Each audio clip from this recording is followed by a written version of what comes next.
came here from Atlanta, Georgia. I was born at 5:45 on a Friday morning, 29th of July, 1942. I moved from a very busy street, and then I moved here just below Hanging Rock. Did not like North Carolina at all, and still not real crazy about it. I moved here for my husband's health. He had very bad lungs. We had found that visits through the years, he seemed to do better here in Winston, or King, should I say. He passed away in 2001. And we moved here because our children moved here. And that's a hard thing to break. They are still living here. But I was born and raised in Virginia, Montgomery County. Went to school in a one-room building where we had 7 grades in the one room. The special children were most of us, so we didn't have the education for them as much as we should have. I found it very interesting because you learned early in life how to cope with people. We didn't have a lot of things to do. Most things we did was work, because we learned it probably age 5. We were up with the cows, milking the cows. We didn't know what a school bus was. We walked about probably 6 miles to school. And it really didn't matter if it was snowing or raining. 6 miles one way. Like 6 miles there, 6 miles back. Uphill, all the way. No shoes. We didn't do a lot of complaining, like, I don't have anything to do, I'm so bored. There was no such thing as being bored, because the minute we acted bored, our parents found something for us to do, which is not something we ever wanted to do. Like slop the hogs and milk the cows and gather in the eggs from the chickens. I was raised in a very religious home where most of our entertainment was church. My father being a minister. We knew church Saturday and Sunday and Wednesday night. There were lots of songs, and many people would bring their instruments on the bus, the church bus, as they go to church. Happy times. I've had a lot of happy times in my childhood. We went to, then they held outside church in a tent revivals. My fondest memories of my childhood was playing on my front steps. And my toys consisted of shoe polish bottles, cans, any kind of cans, which was rare because all of our vegetables were fresh, and of course we raised our own meats. But our toys were very few and far between, but always very much appreciated. I played like I had a store with my cans, and my shoe polish bottles were, then we didn't have the sponges, we had the little white handle fluffy thing on the end. And that became my baby's bottle. And my baby was always a stick of wood wrapped in one of my mother's towels. And of course I had 7 brothers and sisters, so there really wasn't room to have friends over for the day. We were never lacking for anything to do because we played with each other, which was a requirement at our household. Meal times was fun. Instead of saying grace before a meal, we sang a song, and it was "How Great Thou Art." Slow down, you arrive. How great thou art, how great thou art. And I remember a lot more of it, but I had a better voice then and more air too. So. What if I was younger and so? My saddest time in early adult, I guess, was I lost my daughter at Christmas time. So Christmas time is not a real happy time for me, but with every child I lost, I gained one. I lost Sherry at age 17, and I always planned my life with everything I lost. God gave me something else. You know, she gave me another boy, and He gave me a girl. And then the grandbabies started coming, and I quit counting. They're all precious. Man, oh man, you're my best friend. I'm screaming.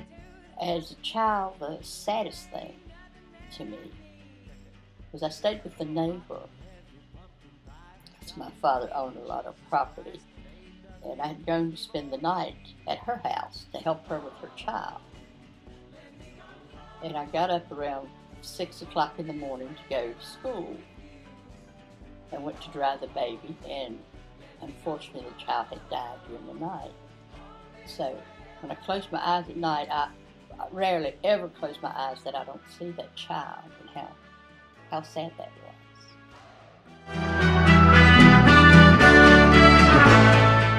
When I grew up, it was a big problem. You know, you just didn't talk to them, and that came from the schools. My parents were very open-minded. You know, they never, ever, and really in Virginia wasn't that much people prejudiced until I got to Carolina. And it was really bad when I was so, you know, don't wait on that man. I was waiting tables. And a black man came in and sat at the counter, and I went up and, "Hey, how you doing?" And I can remember how rude the men were, because they were hollering rude, ugly things, and stupid as I was, I didn't really catch on because they kept saying, "It's coon season." And I thought, well, why? What are they talking about? When I lived in Georgia, in Georgia, you know, blacks, whites, they were all the same there. I never found, or neither one of my children ever found, that black was a problem. And I hope that the day will come when no one sets people aside from each other. Now it's time to learn. Oh, I love our black president. I voted for him. I do not feel like he has done a lot for us. He had to take up the past presidents. He had to do everything that he messed up. I feel like he's done a tremendous job, and I hope he gets it there. I'll be there, number 1, voting. Typical meal when I was growing up. Everything came out of the garden. We had pintos, with onions, cornbread. Of course, everybody had to have mashed potatoes and collard greens. A regular meal for us was usually, we didn't have a lot of meat then, you know. We had mostly vegetables that were grown, everything we ate, we helped grow. And I think that made us appreciate food a lot more because you found out how much trouble it was, and we didn't waste.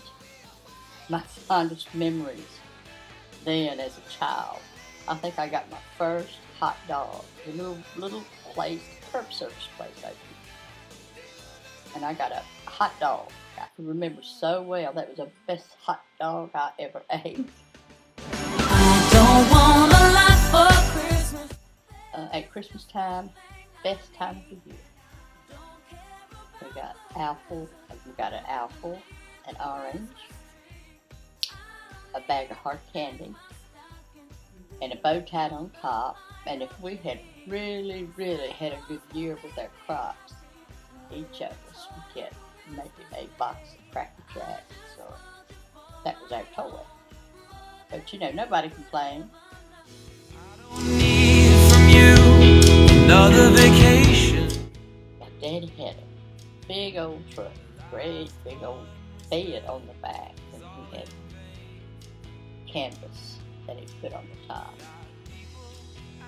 And our big trips was way up in the mountains, where we went squirrel hunting and rabbit hunting, where we cooked out on the open, out in the open. We had just blankets. That was our bed. We'd go out early and look for berries for our mother, and she would always bake the best cobblers in a big old skillet that was hanging from over the fire. That was our vacation. Young money, yeah, and you know it, yeah. Prices then.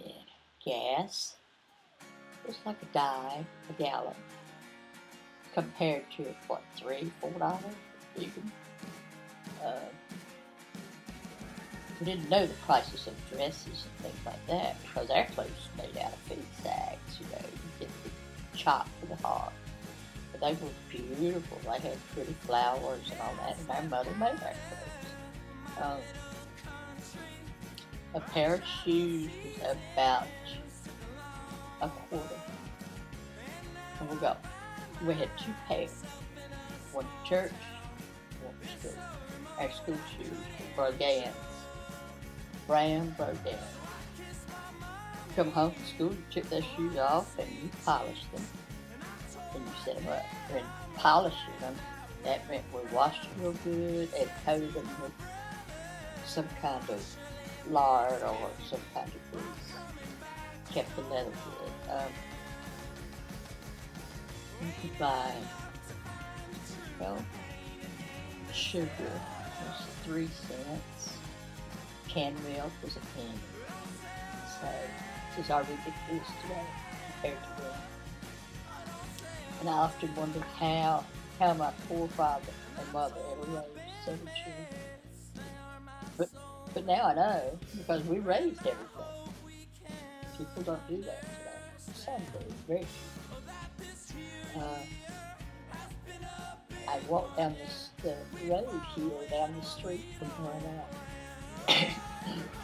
And especially some of the friends I've made, they just automatically think that I know about how to cook all these things in North Carolina. I was lost, they kept talking about deer meat. But I thought it was terrible when we ate squirrels and rabbits. But to think of eating a deer was unreal. But prices then were, you take a nickel and live on it for 6 months. And now you can take a nickel, you can't even buy hardly a piece of gum with that. We just didn't, we just learned to, like my mom made our clothes. And the boys, they could buy 1 pair of jeans and last them all year. Because then they knew how to make clothes. And now they go more for what they look like. But back then, you were really thankful to have something to cover your butt with. So.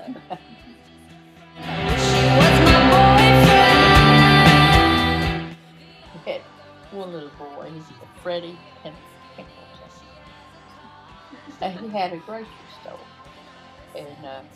we carried country ham biscuits, sausage biscuits. Nobody had strawberry except the little boy. And I sat right in front of Fred. And he said, "You be my girlfriend." I said, "If you give me your raisin cake, I will." And I know. And then he'd always, "Would you swap me your biscuit for my bread, my bologna sandwich?" And I thought, Lord of mercy, I've died and gone to heaven, because we just didn't have store-bought bread. We had milk at school, chocolate or white. I remember the little bottles they were in. They were so cold. That milk was so good. Snacks. Oh, that's a joke.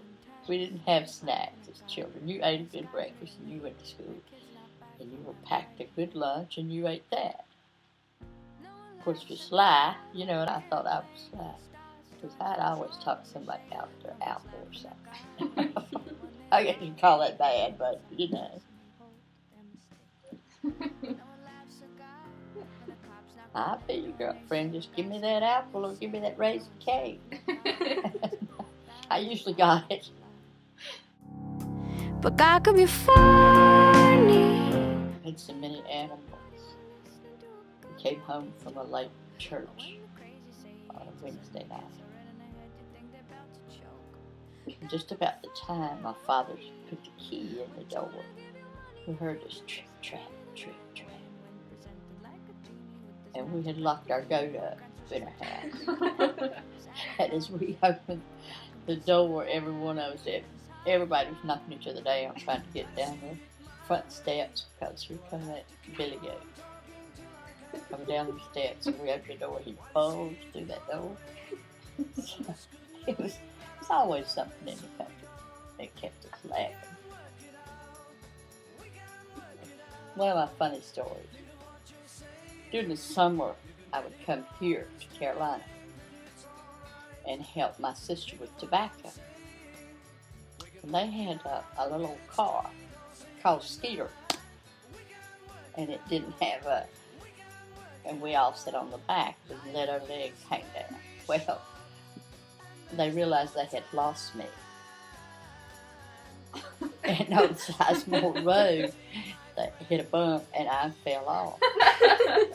And instead of stopping, they just kept going. So I walked, it seemed like a mile, it probably wasn't very far at all. And they were laughing like, it wasn't funny at me at all. Just get my butt a little bit. But there's a part of Carolina I liked. We gotta work it out. We gotta work it out. They were good. They were very, very good. I liked Ringo. Nobody likes Ringo. I know. Nobody else liked it, but I liked it. That's a little bit. I didn't like that. What, John Lennon? No, that one with glasses. Oh, no. Married that Una. I didn't like him.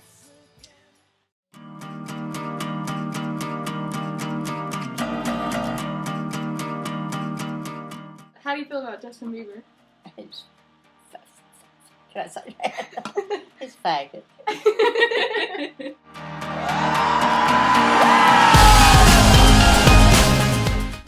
I think your wine's getting to me.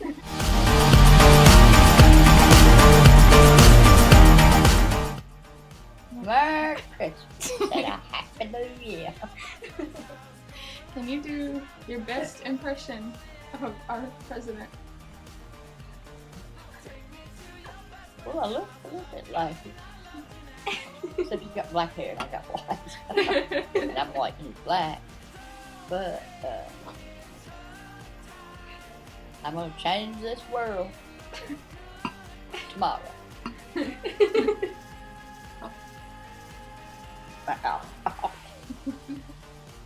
That's going in the video. I'm not kidding.